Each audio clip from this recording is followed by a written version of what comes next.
Palestine और Israel के conflict के बीच ये 3 पैराग्राफ्स का छोटा सा लेटर है जो 2 नवंबर 1917 को ब्रिटेन के फॉरेन सेक्रेटरी आर्थर बाल्फोर ने एक ब्रिटिश जूइश कम्युनिटी के हेड लायनल वॉल्टर रॉथस्चाइल्ड के नाम लिखा था। इस लेटर में जो लिखा था उससे पैदा होने वाला झगड़ा अगले 100 सालों तक लड़ा जाएगा, इसका अंदाजा शायद ब्रिटिश गवर्नमेंट को भी नहीं था।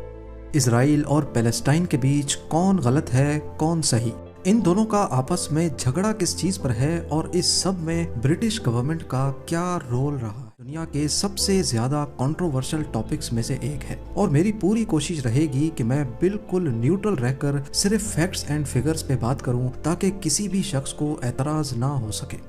वर्ल्ड वॉर 1 से पहले पैलेस्टाइन में किसी किस्म का कोई झगड़ा नहीं था। यहाँ मुस्लिम्स की पॉपुलेशन ज्यादा थी, लेकिन इनके साथ ज्यूज और क्रिश्चियंस भी खुशी खुशी रहते थे। उस वक्त ये पूरा एरिया ऑटोमन एम्पायर के कंट्रोल में था। इस मैप पे देखा जाए तो ऑटोमन एम्पायर यूरोप से लेकर नॉर्दर्न अफ्रीका और मिडिल ईस्ट के काफी सारे हिस्से पर भी फैली हुई थी, जिसको सल्तनत उस्मानिया कहा जाता है। कुछ अरब लीडर्स थे जो ऑटोमन एम्पायर के रूल से काफी तंग थे। वो खुद को यहाँ से आजाद करवाना चाहते थे और अपने इस मकसद को पूरा करने के लिए वो ऑटोमन एम्पायर के दुश्मन ब्रिटिशर्स से चोरी छुपे जा मिले। ब्रिटिशर्स ने उनसे वादा किया कि अगर वो जंग में ऑटोमन एम्पायर के खिलाफ उनकी मदद करेंगे तो बदले में उनको आजाद देश दिया जाएगा। ऐसा ही एक वादा ब्रिटिशर्स ने यूरोप में मौजूद जूस से भी किया था। जूस शुरुआत से ही ऐसी कौम रही है जिनका दुनिया में कोई पक्का ठिकाना नहीं था, यानी उनका अपना मुल्क कोई नहीं था। वो जहाँ भी रहते थे माइनॉरिटी कहलाए जाते थे। यूरोप में मौजूद जूस पहले ही काफी मुश्किलात का सामना कर रहे थे। उनको नफरत की निगाह से देखा जाता था और कई मकामात पर उनको कत्ल भी कर दिया जाता था। पर ऐसा क्यों था, इसके पीछे रिलीजियस कॉन्फ्लिक्ट है। कई सदियों से क्रिश्चियंस ये मानते थे कि वो जूस ही थे जिनकी वजह से जीसस क्राइस्ट की मौत हुई थी। बस इसी मेन कॉन्फ्लिक्ट की वजह से यूरोप में क्रिश्चियंस जूस को बर्दाश्त ही नहीं करते थे। दुनिया भर में फैली जूइश कम्युनिटी का नेटवर्क जैसे आज स्ट्रॉन्ग है, वैसे पहले भी काफी स्ट्रॉन्ग था। वो पैलेस्टाइन में अपने अलग देश पाने की मूवमेंट को ज़ायोनिज्म का नाम देते थे। इस मूवमेंट की शुरुआत 1896 में थियोडोर हर्ट्जल नामी एक जूइश पॉलिटिकल एक्टिविस्ट ने की थी। उन्होंने एक बुक लिखी थी जिसकी इंग्लिश में ट्रांसलेशन जूइश स्टेट बनती है। इसमें भी उन्होंने लिखा था कि यूरोप में मौजूद जूस को अगर सुकून की जिंदगी गुजारनी है तो उनको पैलेस्टाइन में अपना अलग देश बनाना होगा। शुरुआत में कई जूस इस कॉन्सेप्ट के खिलाफ थे। वो कहते थे कि हम एंटी सेमिटिज्म यानी जूस के खिलाफ नफरत की वजह से अपनी कंट्री को क्यों छोड़ें। लेकिन देखते ही देखते ये मूवमेंट एक पॉलिटिकल शक्ल में बदल गई। दुनिया भर के जूस पैलेस्टाइन का रुख करने लगे। उनको अपनी ही कम्युनिटी की जानिब से फंड किया जाने लगा। उनको वहाँ बिजनेस और फैक्ट्रीज लगाने के लिए पैसे भी दिए जाने लगे। ब्रिटिश गवर्नमेंट ने उनसे यानी यूरोपियन जूस से भी वादा किया था कि वो उनको पैलेस्टाइन में उनकी अपनी कंट्री बनाने का मौका देंगे। फास्ट फॉरवर्ड करके हम चलते हैं 1917 में। वर्ल्ड वॉर 1 चल रही थी जिसमें ऑटोमन एम्पायर को बुरी तरह शिकस्त हो रही थी। 2 नवंबर 1917 को ब्रिटेन के फॉरेन सेक्रेटरी आर्थर बाल्फोर ने एक ब्रिटिश जूइश कम्युनिटी के हेड लायनल वॉल्टर रॉथस्चाइल्ड के नाम एक लेटर लिखा। इस लेटर में लिखा गया था कि ब्रिटिश गवर्नमेंट ने फैसला किया है कि जूस पैलेस्टाइन में आकर अपनी अलग कंट्री बना लें। रॉथस्चाइल्ड को ये यकीन दिलाया गया कि इस काम के लिए ब्रिटिश गवर्नमेंट उनको फुल सपोर्ट करेगी और साथ ही ये भी लिखा गया कि इससे यहाँ पहले से रहने वाले मुस्लिम्स को कोई नुकसान नहीं पहुँचेगा। बाल्फोर के लेटर लिखने के 1 महीने के बाद ब्रिटिश सोल्जर्स आए और उन्होंने पैलेस्टाइन पर कब्जा करके ऑटोमन एम्पायर का 400 साला राज खत्म कर दिया। पर सवाल ये है कि ब्रिटिश गवर्नमेंट जूस को अपनी अलग कंट्री देकर बदले में क्या पाना चाहती थी। असल में ब्रिटिशर्स को सिर्फ एक ही चीज चाहिए कि ऑटोमन एम्पायर के जाने के बाद यहाँ कोई ऐसी स्टेट बने जो फ्यूचर में उनका साथ दे सके, उनका अलाई बनकर। इसीलिए उन्होंने जूस से अलग कंट्री का वादा तो किया था, लेकिन बदले में जूस से भी ये प्रॉमिस लिया था कि वो अपनी अलग कंट्री बनाने के बाद ब्रिटिशर्स का साथ नहीं छोड़ेंगे। पहले ये होता था कि जंग में जो कंट्री जीत जाती थी वो अगली कंट्री पर कब्जा करके उस पर अपना राज चलाना शुरू कर देती थी, तब तक जब तक वो खुद इंडिपेंडेंट नहीं हो जाते। वर्ल्ड वॉर 1 में ब्रिटेन के हिस्से में पैलेस्टाइन आया था। उन्होंने वहां जूइश कॉलोनी बनाने की भरपूर कोशिश की और उसमें आगे चलकर कामयाब भी हुए। लेकिन पैलेस्टाइन के अरब्स जो ऑलरेडी वहां रहते थे, उनका मानना है कि ब्रिटेन ने हमसे हमारी आज़ादी के बारे में एक बार भी नहीं पूछा। 1919 में आर्थर बाल्फोर ने एक मेमोरेंडम लिखा था जिसमें लिखा था कि पैलेस्टाइन में पहले से रहने वाले अरब से उनकी मर्जी के बारे में पूछने की कोई ज़रूरत नहीं है। पैलेस्टाइन के अरब्स की नज़र में ब्रिटेन का जूस के लिए बनाया कानून काफ़ी नरम था। पैलेस्टाइन में दुनिया भर से जूइश इमिग्रेंट्स के आने का सिलसिला शुरू हो गया। उन्होंने वहां अपने स्कूल्स बनाए, फैक्ट्रीज खोली और ब्रिटिशर्स की मर्जी से अपनी एक छोटी आर्मी भी बना दी जिसको हगाना कहा जाता है। पैलेस्टाइन के अरब्स के पास ये सोचने के अलावा और कोई ऑप्शन नहीं बचा था कि ब्रिटिशर्स हमारी आज़ादी पर तो कोई काम नहीं कर रहे बल्कि हमारी ही ज़मीन दूसरों को दे रहे हैं। कुछ सालों तक वो बर्दाश्त करते रहे, लेकिन 1939 में वहाँ के अरब्स ने आवाज़ उठाना शुरू की। लेकिन ब्रिटिशर्स के सामने आवाज़ उठाने का एक ही मतलब था, गद्दारी। पैलेस्टाइन के अरब्स को ऐसा करने पर कड़ी सजा दी गई। कई को अरेस्ट कर लिया गया, कुछ लीडर्स को पैलेस्टाइन से निकाल दिया गया और कुछ को फांसी दे दी गई। लेकिन फिर भी पैलेस्टाइन के अरब्स ने अपनी स्ट्राइक खत्म नहीं की। इस पर ब्रिटिश गवर्नमेंट ने मामले को सुलझाने के लिए एक पील कमीशन बनाया। इस कमीशन ने पैलेस्टाइन में अनरेस्ट का ये सॉल्यूशन निकाला कि पैलेस्टाइन को 2 हिस्सों में डिवाइड कर देना चाहिए। ये सॉल्यूशन भी पैलेस्टाइन के अरब्स ने कबूल नहीं किया, क्योंकि असल में अनरेस्ट तो था ही इस बात पर कि पैलेस्टाइन डिवाइड क्यों हो रहा है। 1939 तक उनकी स्ट्राइक ब्रिटिश गवर्नमेंट के वाइट पेपर रिलीज होने तक चलती रही। इस वाइट पेपर में ब्रिटिश गवर्नमेंट ने पैलेस्टाइन की पिछली 20 साला सिचुएशन को नजर में रखते हुए एक पॉलिसी पब्लिश की थी। इस पॉलिसी में सबसे पहले तो पील कमीशन को रिजेक्ट किया गया, जिससे अरब्स की स्ट्राइक खत्म हो गई। इसके अलावा पैलेस्टाइन में नए आने वाले जूइश इमिग्रेंट्स पर पाबंदी लगा दी गई और जो जूस पहले से पैलेस्टाइन में मौजूद थे उनको अरब्स की जमीन खरीदने पर भी रोक दिया गया। साथ ही ये भी फैसला हुआ कि अगले 10 सालों के अंदर पैलेस्टाइन को इंडिपेंडेंट स्टेट बनाया जाए और वही जूइश लोगों की भी होम कंट्री होगी। ज़ायोनिस्ट के लिए ये वाइट पेपर किसी धोखे से कम नहीं था। ये वाइट पेपर पहली बार जूस और ब्रिटिशर्स के दरमियान कॉन्फ्लिक्ट पैदा कर गया। उन्होंने वाइट पेपर मानने से इनकार कर दिया और पूरे पैलेस्टाइन में ब्रिटिश गवर्नमेंट पर हमले शुरू कर दिए, जिसमें कई लोकल पैलेस्टीनियंस भी मारे गए। ये हमले कई महीने तक चलते रहे, लेकिन फिर कुछ इससे भी बड़ा हुआ जिसने सबकी अटेंशन घेर ली। 1939 में वर्ल्ड वॉर 2 स्टार्ट हो गई। जहां ये जंग दुनिया भर में 6 करोड़ लोगों की जान ले गई, वहीं हिटलर ने अपने डेथ कैंप्स में 60 लाख यूरोपियन जूस को बेदर्दी से कत्ल कर दिया। इस वाक़े को हॉलोकॉस्ट कहा जाता है। 1941 और 1945 के दरमियान यूरोप में रहने वाले 66% जूस को हिटलर ने मार दिया था। बचने वाले जूस के पास पैलेस्टाइन जाने के अलावा और कोई ऑप्शन नहीं बचा था, क्योंकि एक तो ये उनके लिए बहुत होली प्लेस थी और दूसरा वहाँ जूइश कम्युनिटी पहले से आबाद थी। उन्होंने वहाँ ब्रिटिशर्स की तरफ से लगाई गई इमिग्रेशन की लिमिट के बावजूद भी पैलेस्टाइन माइग्रेट करना शुरू कर दिया। पर पैलेस्टाइन में भी हालात कहाँ ठीक थे। वहाँ वाइट पेपर के खिलाफ अभी तक ज़ायोनिस्ट ब्रिटिशर्स के खिलाफ लड़ रहे थे। वर्ल्ड वॉर 2 के बाद ब्रिटिशर्स अब थक चुके थे और उनमें अब हिम्मत नहीं थी कि पैलेस्टाइन में ज़ायोनिस्ट के खिलाफ भी लड़ें। लिहाजा 1947 में उन्होंने यहाँ से निकलने का फैसला किया और पैलेस्टाइन में अपना फैलाया हुआ रायता उन्होंने यूनाइटेड नेशंस के गले में डाल दिया कि अब तुम इस मसले का कोई सॉल्यूशन निकाल लो।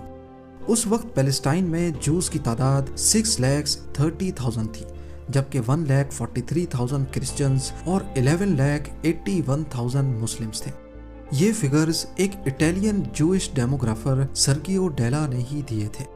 देखा जाए तो उस वक्त यहाँ मुस्लिम पॉपुलेशन क्लियरली ज्यूज से डबल थी, लेकिन यूनाइटेड नेशंस ने पैलेस्टाइन के पार्टीशन प्लान में 55% जमीन जूस को देने का प्रपोजल दिया। यूनाइटेड नेशन जनरल असेंबली में इस प्रोपोजल को 72% वोट्स मिले और ये फाइनल कर दिया गया कि पैलेस्टाइन का 55% लैंड जूस को मिलेगा। जबकि यूनाइटेड नेशंस ने आज तक कभी भी इसकी एक्सप्लेनेशन नहीं दी कि सिर्फ 30% जूस को 55% लैंड कैसे दे दिया गया। उस वक्त यूएन की असेंबली में इंडिया की भी प्रेजेंस थी और इंडिया ने भी इस फैसले के खिलाफ वोट डाला था। उस वक्त के पीएम जवाहरलाल नेहरू ने यूएन के फैसले के खिलाफ काफी आवाज उठाई थी और कहा था कि यूएन के इंडियन एम्बेसडर को जायोनिस्ट की तरफ से रिश्वत ऑफर की गई थी कि वो उनके हक में वोट डालें। खैर, यूएन की इस रेजोल्यूशन को तमाम अरब कंट्रीज ने रिजेक्ट किया और पैलेस्टाइन में अब जायोनिस्ट और पैलेस्टीनियंस आमने सामने आ गए। दोनों तरफ से एक दूसरे पर वार किए जाने लगे, लेकिन ऑब्वियसली जूस की मिलिट्री काफी स्ट्रॉन्ग थी तो पैलेस्टीनियंस उनका मुकाबला नहीं कर सके। 14 मई 1948 को डेविड बेन गोरियन ने ऑफिशियली स्टेट ऑफ इजराइल बनाने का ऐलान कर दिया। वो इजराइल के पहले पीएम बन चुके थे।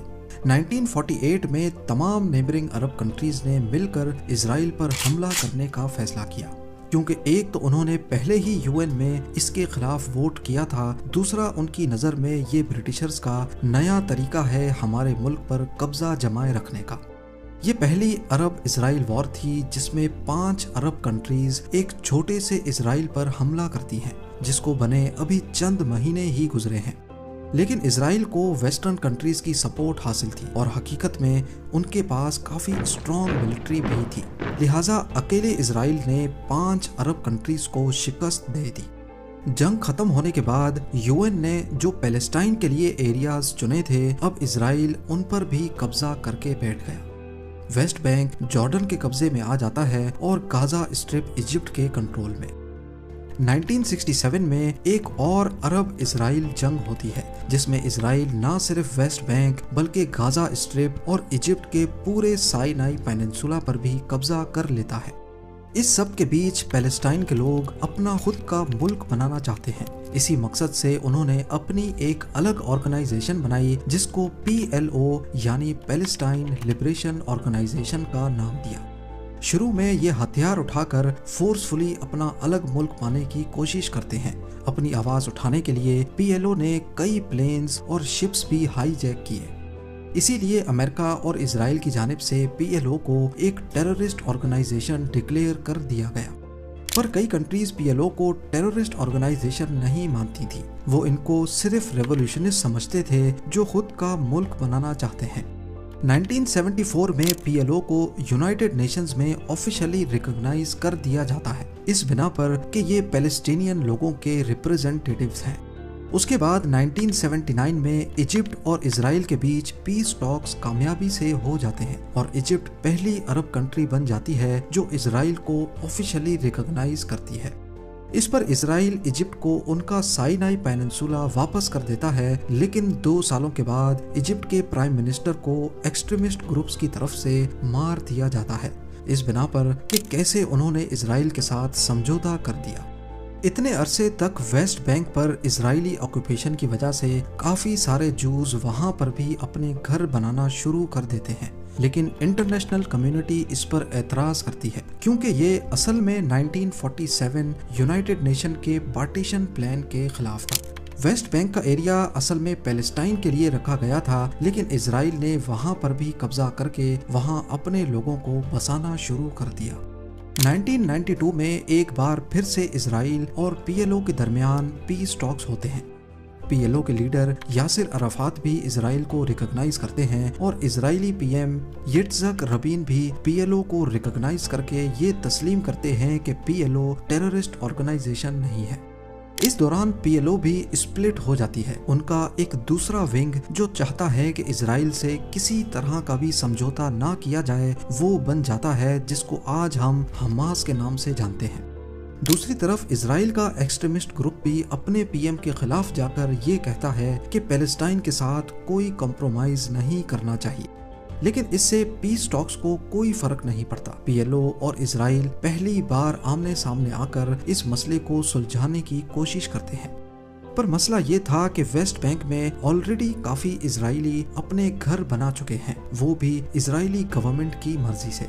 तो सॉल्यूशन ये निकाला गया कि वेस्ट बैंक को 3 हिस्सों में डिवाइड किया जाएगा, ए, बी और सी। ए एरिया में सिर्फ पैलेस्टाइन यानी PLO के कंट्रोल में होगा, एरिया बी दोनों के कंट्रोल में और एरिया सी सिर्फ इसराइल के कंट्रोल में रहेगा। यानी 1947 में बनाया गया यूनाइटेड नेशन का पार्टीशन प्लान यहाँ दूर दूर तक नजर नहीं आ रहा था। पैलेस्टाइन को सिर्फ वेस्ट बैंक में गिने चुने टुकड़े ही मिल पाते हैं जहां वो अपनी गवर्नमेंट चला सके। खैर PLO ने इसको भी एक्सेप्ट कर लिया, लेकिन फिर 1995 में अचानक कुछ ऐसा हुआ जिसने सारे पीस टॉक्स की धज्जियां बिखेर दी। जूइश एक्सट्रीमिस्ट ग्रुप ने अपने ही प्राइम मिनिस्टर का कत्ल कर दिया। वो किसी भी कीमत पर ये नहीं चाहते थे कि वेस्ट बैंक के आसपास भी कोई पैलेस्टीनियन बसे। 1996 में पैलेस्टाइन के पहले इलेक्शन होते हैं और पैलेस्टाइन की पहली गवर्नमेंट बनती है, लेकिन हमास जो कि पैलेस्टाइन का मिलिटेंट विंग है वो इस बात से खुश नहीं होता और इलेक्शन से बायकॉट कर देता है। ना सिर्फ इतना बल्कि वो इजराइल में कई सुइसाइड बॉम्ब्स भी करवाता है, जिससे इजराइल और पैलेस्टीनियन लोगों के बीच पहले से नफरत काफी हद तक बढ़ जाती है। इस वाक़े के बाद इन दोनों के क्लैशेस आपस में होते रहते हैं। इससे बचने के लिए इजराइल ने वेस्ट बैंक में अपनी सेटलमेंट्स के इर्द गिर्द कंक्रीट वॉल खड़ी कर दी, जिससे पैलेस्टीनियंस का रहना और ज्यादा मुश्किल हो गया।